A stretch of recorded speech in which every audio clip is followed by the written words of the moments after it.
मुख्यमंत्री देवेंद्र फडणवीस आणि राज ठाकरेंमध्ये शिवतीर्थ निवासस्थानी बैठक. स्थानिक स्वराज्य संस्थांच्या निवडणुकांआधी दोन्ही नेत्यांची भेट होत असल्यानं राजकीय वर्तुळात चर्चा. भाजपच्या कोट्यातून अमित ठाकरे राज्यपाल नियुक्त आमदार होण्याची शक्यता. पालिका निवडणुकीत भाजप मनसेला काही जागा सोडण्याची चिन्ह. बटेंगे तो कटेंगे हा संदेश मोदींनी इंडिया आघाडीलाही दिलाय. दिल्लीच्या निकालानंतर राऊतांची काँग्रेसवर टीका. महाराष्ट्र विधानसभेच्या निवडणुकीत काँग्रेस नेत्यांनी शेवटपर्यंत ताणाताणी केल्याचाही दावा. गोपीनाथ मुंडेंवर प्रेम करणाऱ्यांचा साठा केला तर वेगळा पक्ष उभा राहील. नाशिकमधल्या कार्यक्रमात पंकजा मुंडेंनी केलेल्या चर्चेची शक्यता. मुंडेंना मानणाऱ्यांची संख्या मोठी असल्याचंही पंकजा मुंडेंचं मत.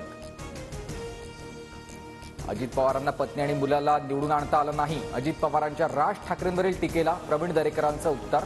राज ठाकरेंना मुलाला निवडून आणता आलं नाही, अजितदादांनी केलं होतं वक्तव्य.